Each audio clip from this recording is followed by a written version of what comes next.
دوستان عزیزم سلام، روزتون بخیر. در رابطه با پکیج ترشی میخواستم یه سری توضیحات بهتون بگم که شما عزیزانی که میخواین ترشی های مختلف رو تو خونه آماده کنین بدونین که از چه موادی بهتر استفاده کنین و چقدر زمان نگهداری ترشی ها خواهد بود. اولین و اساسی ترین نکته در مورد تمامی ترشی ها این هستش که موادی که برای ترشی استفاده میکنیم، سبزیجات یا سیفیجاتی که استفاده میکنیم باید کاملا تازه باشه.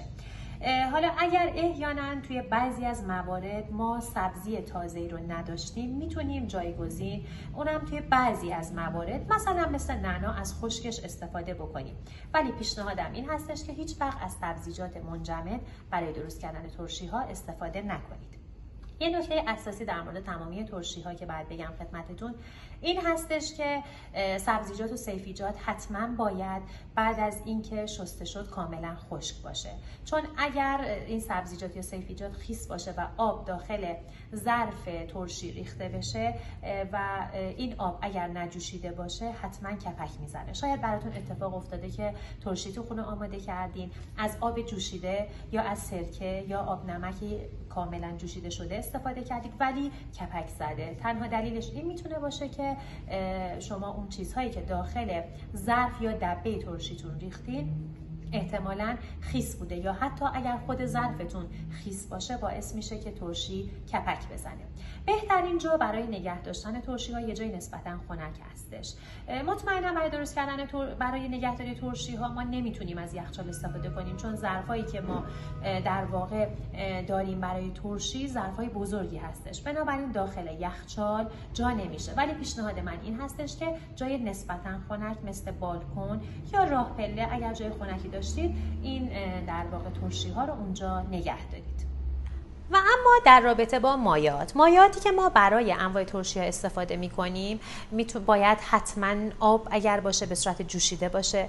میتونیم از آب کرفس کوهی یا به اصطلاح ترکا از آب کروز استفاده بکنیم که حتما باید جوشیده باشه، یا آب جوشیده رو با نمک که مخلوط می کنیم آب نمک باید باشه. از سرکه میتونیم استفاده کنیم، از آب گوجه فرنگی میتونیم استفاده کنیم، ولی باز هم تاکید میکنم که هیچ وقت از آب خام یا آب شیر استفاده نمی کنیم، حتما باید جوشیده باشه. سبزیجاتی که بهتون گفتم میتونید از انواع سبزیجات معطر استفاده بکنید که نسبت به ذائقه و سلیقه خودتون میتونید تغییر بدید. البته توی پکیج ترشی ما برای هر ترشی اون سبزی مخصوصش نوشته شده، ولی باز اگر یکی از سبزیجات رو دوست نداشتین میتونید با ذائقه خودتون تغییر بدید. این رو سعی کنین وقتی ترشی رو آماده کردید جلوی نور نباشه، همونطور که گفتم حتما باید جای خنک باشه. بعضیا میگن که مثلا 2-3 روز باید ترشی رو بذارید جای گرم و بعد از اون جای خنک. این برای این هستش که ترشی زودتر آماده بشه و سریعتر برسه. من پیشنهادم این هستش برای اینکه سبزیجات داخل ترشی نرم نشه و رنگش عوض نشه همیشه از اول جای خنک بذارید، هیچ وقت جای گرم نذارین. درسته که بعد به جای 1 هفته توی 2 هفته آماده میشه ترشی ها، ولی اینطوری بافت بهتری خواهد داشت. و یه نکته دیگه این که ظرفا فرقی نمیکنه، میتونید از ظرفای شیشه یا پلاستیکی استفاده بکنید، ولی حتما تاکید میکنم در ظرفاتون نباید فلزی باشه. اگر در ظرف فلزی باشه، اگر داخل ترشیتون سیر باشه رنگ سیر رو سبز میکنه. حتما براتون اتفاق افتاده قبلا که ترشی رو آماده کردید بعد از 1-2 ماه تمامی سبزیجات و سیفیجات به همون رنگ بود ولی رنگ سیرتون تغییر کرده بود. این به خاطر اینکه با یک چیز فلزی در تماس بوده.